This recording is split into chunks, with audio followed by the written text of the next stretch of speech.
Today's topic is telescope. In last videos we already discussed about microscope and the different arrangements of microscope. In telescope, here I have written that it helps to see distant objects like heavenly bodies. Okay, these objects makes small visual angles at eyes and then forms small image. It brings the image of the distant object or of the object very close to our eyes. So for what purpose do we use a telescope? To observe or to see distant object like heavenly bodies like planets, stars, etc. Okay, then these objects means those planets and stars makes small visual angles at eyes. They makes small visual angle and thus forms small image. Okay, then it brings the image of the object very close to our eyes. So when we look at those objects, they generally form small visual angle. But what is the use of a telescope? It brings the image very close to our eyes, though the object is too far from us, but it is bringing the image of that particular object to very close to our eyes. Okay, now this telescope, it is broadly classified into two types, refracting and reflecting. In your syllabus, refracting telescope is discussed and the derivations are done. About reflecting telescope, there is no derivation, only you have to see certain diagrams. That is very important. Okay, so first we will start with refracting telescope. As we did in microscope, first we got the formula for magnifying power. Here also same thing, we will get the formula for magnifying power, and magnifying power is the ratio between visual angle formed by final image. This part is same with the microscope, but this one visual angle formed by the object. But in microscope it was when the object is at least distance of distinct vision. But in this case, see, we cannot imagine the object at least distance of distinct vision because these are heavenly bodies. We cannot bring those bodies at 25 centimeter from our eyes, right? Not possible. So that is why there is little change in the formula. Visual angle formed by the final image by visual angle formed by the object. Okay, now we know that it is the ratio between beta and alpha. So beta is visual angle formed by image or final image, and alpha is the visual angle formed by the object. Clear? Here in telescope, the difference is that here also we will get two lenses, that is just like compound microscope, that is one is objective, one is eyepiece, but here the objective will have a large aperture and of course large focal length, but eyepiece will have a small aperture, means the size is small, and a small focal length.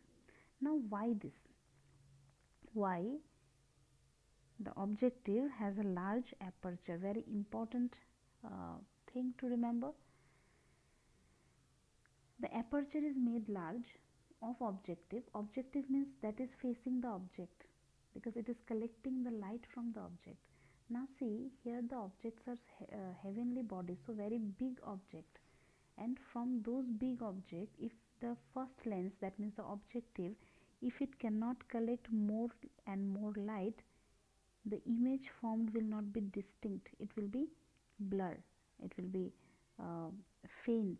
Okay, so that is why large aperture of objective lenses are used, so that it can collect more and more light, so image can be bright. Alright, then large focal length. Why large focal length of objective and why small focal length of eyepiece? That one you will understand at the when we will complete the derivation part. Okay, I'll tell you about that. So next let us move to derivation. This is the diagram of a telescope. See, this one is the objective, large aperture, eyepiece. See, here we cannot draw the object because object is heavenly bodies and that is too far from the telescope. So that is why object is at infinity. From infinite, from that object which is at infinite distance, light rays are coming like this. Suppose these light rays will be parallel to each other. They may be parallel to principal axis, may not be. Here in the diagram that I have drawn, here those lights are not parallel to principal axis, okay, but they are parallel to each other because the object is a distant object, or the object is at infinity. Then these light rays, it will come and it will meet at the focal plane somewhere here, okay, and it will form the image. The image is an inverted one. This point is the focus of objective. So here you can see I have written FO, O for objective, or F naught. Alright, next, just like microscope, this will behave like object for the second lens, and the second lens will form a magnified erect image of this object, okay.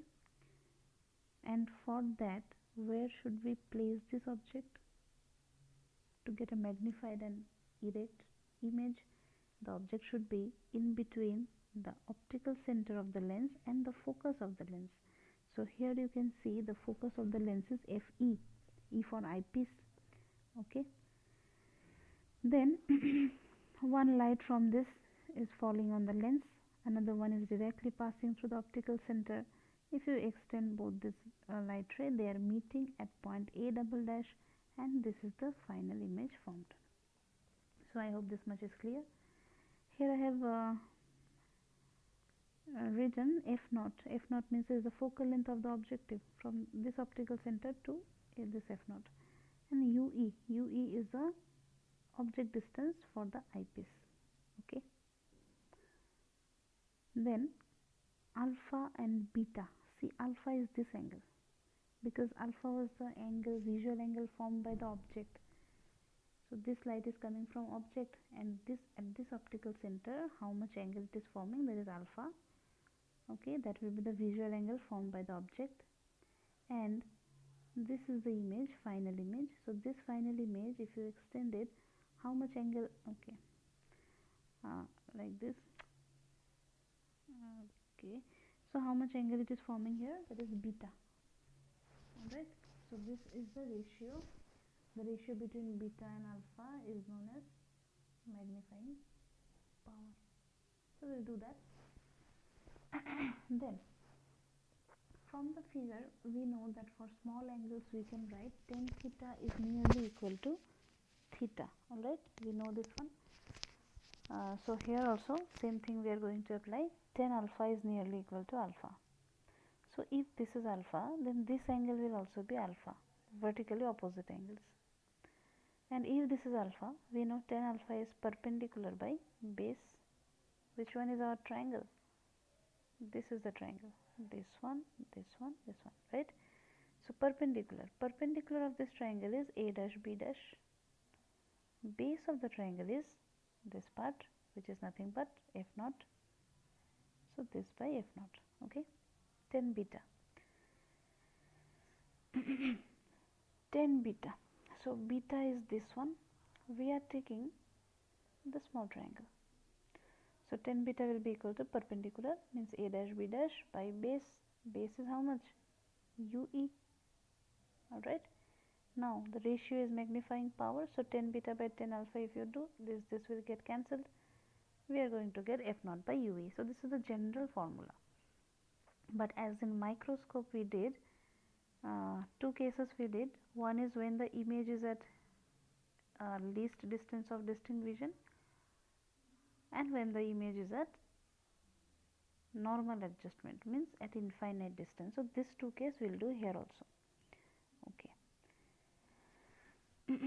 Case 1, maximum magnification. Maximum magnification means what? Image is at D. You already know this one. These things you have done in microscope, and we call it strained eye position. Strained eye because the object is the image is very near to our eyes. So the eyes, it gets some strain to focus the image. Anyways, so when the image is at maximum magnification, image distance V will be minus D, U will be minus UV. You know these conditions already. F is the focal length of convex lens, so it is plus FE. Then this is the lens formula. Which formula? 1 by F is equal to 1 by V minus 1 by U. So V means it is minus D, U means it is minus U, E, this one. Okay, just changing the sides we get this. Now 1 by UE means this value. So this thing here also the same thing only, no? F naught into 1 by UE. So that 1 by UE can be replaced by this value. So that's what we have done here. Then little modification is done here. F naught will remain as it is. This 1 by FE is taken common. If we do so, here we will get 1 plus, in this equation we don't have any FE. So what should we do? Since FE we have taken out, 1 FE should be there. So that we can get the same equation, this one. How will get the same equation from this to this? See this FE, once it go inside, it gets multiplied with 1, so it will be 1 by FE, this term, plus this FE get cancelled, what will get? 1 by D, so this term. Okay, so I think it is clear. So this is the formula for magnification, F naught by FE into 1 plus FE by D for this case. Then case 2, relaxed eye, or we call it normal adjustment. So remember, in normal adjustment the image is at infinite distance. The diagram will be like this for this. Okay, remember this diagram. In fact, in your guidebooks you will get this diagram, so from there also you can see. The only difference is that image is at infinity. Image is at infinity means this image, this is not the final image, this is the final image. So this image should be at infinite distance. Under what condition? We know this one, that for convex lens, for this convex lens, this one is behaving like object. So if this object can be kept at the focus of it, then the image will be at infinite distance, right? So that's what is done here. Means this, okay, just a second. Okay, this is the image formed by this lens, which should be at the focus of this lens, so that this lens can form an image which is at infinite distance. Like this light ray and this light ray, it will be extended this side, and you will see that they are no more meeting, they are going parallel with one another. So the image will be formed at infinity. This diagram is also important. You see it from any guidebook, or from here also you can draw. Okay, in this diagram a very important thing that you have to remember, see this part, that is what? It is F naught, is the focal length of the objective, because this image is formed at the focus of this. At the same time, this image is formed at the focus of this also. So from this side, this much distance is the focal length of this lens, that means FE. Okay, and from this side it is the focal length of the first lens, that means F naught or FO. So the distance between both the lenses, which we call this is the length of the telescope, that is capital L. So this capital L is nothing but is a addition or summation of F naught and FE. Okay, so this is also an important formula. Anyways, let us see this one. This condition, when V is at infinity, U is minus UV, F is plus FE. These conditions, if you substitute in lens formula, we are going to get 1 by FE is equals to 1 by UV, and In this general formula, in place of UE we can substitute FE. So the formula, final formula is this one, m is equals to F naught by Fe. Okay. Now I told you that the objective lens must have small objective, this one, this lens will have a large focal length, this will have a small focal length. Already I told you the reason is, you see this formula, F naught by Fe. If F naught is a large value, then the magnification will be large. If F naught Fe is a small value, then also magnification will be large. So that is why this lens is having a large focal length, this lens is having a small focal length. So I hope it is clear. Then this is about telescope, about refracting telescope. Then there is a sum and some drawbacks regarding reflecting telescope. Okay, the sum is done here. I hope you will be able to understand it. This sum you see, okay, I am not going to explain it here, you just see it, and if you still have any confusion then I will explain, but this is important one. Okay, you go through this sum. I will tell you about limitation of refracting telescope. Okay, it's a costly one, alright, difficult to manufacture and to hold because it's a big one, so it is difficult to hold and manufacture also. But the very important limitation or drawback is that it shows spherical aberration and it shows chemical aberration. Now what is a spherical aberration, what is a chemical aberration? Chromatic aberration. So this is very important thing.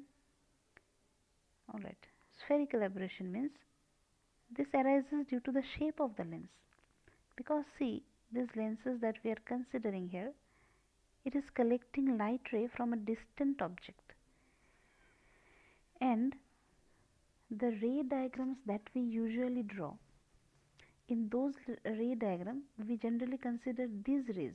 These rays means the rays which are very close to the principal axis, those rays are called paraxial rays. Okay, paraxial rays, that means the rays which are very close to the principal axis. But since this lens is collecting light rays from a distant body, instead of getting all the rays as paraxial, we will get some rays which are marginal rays. Now marginal rays means the rays which are far away from the principal axis, like this, these rays which are far away from the principal axis. So due to this marginal rays, generally the diagram that we draw, we use paraxial rays. So the paraxial rays, when they are falling on the lens, we know that they meet at a certain point, this one, and this point is called the focus. But for marginal rays, when they meet, they also meet at certain point, but they meet at a different point, not the point where the paraxial rays meet. Okay, the reason you can say like this, see here, these marginal rays, when it is passing through the lens, it is covering a small distance inside the lens, because the lens is thin here, this part is thin, this part is thin, but see, this part of the lens is thick, so paraxial rays are traveling more distance inside the lens, but the marginal rays are traveling less distance. So that is why they do not converge at the same point. And if it is so, some rays are converging here, some rays are converging here, as a result the image will be a blur one, because if all the rays meet at a certain point, there will be a sharp image. But if all the rays are not meeting at a certain particular point, but they are meeting in a region somewhere here, so that is why we are getting a blurry image. Okay, alright, so this is called spherical aberration. Chromatic aberration. Now what happened is, when light falls on this lens, suppose white light, it consists of 7 different colors.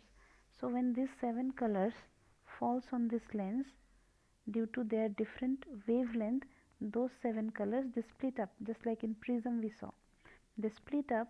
Suppose the red light is meeting here, violet is meeting here, and all the other colors are meeting in between them.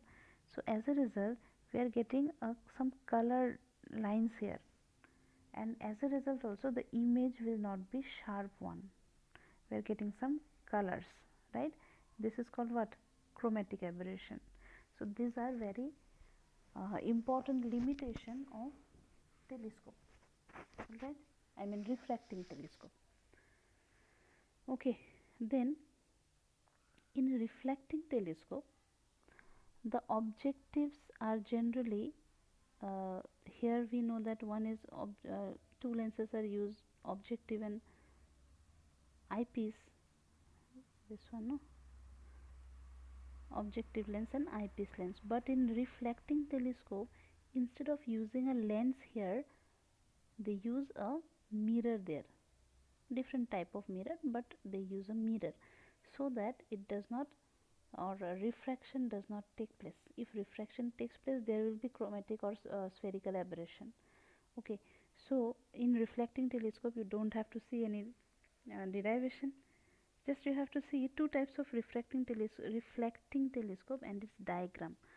Okay, one is Cassegrainian telescope, one is Newtonian telescope. You will get these two types of telescope everywhere in all book. Okay, in fact you can search in net also the diagram of Cassegrainian telescope and Newtonian telescope.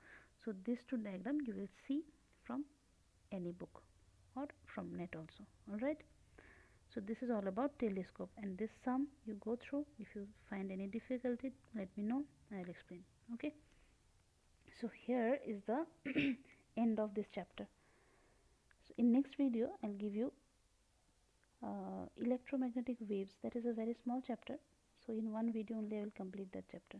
Nothing to derive there, theoretical things, certain things that you have to learn also. So that will finish in one video. Alright, and after that we'll start wave optics. Thank you.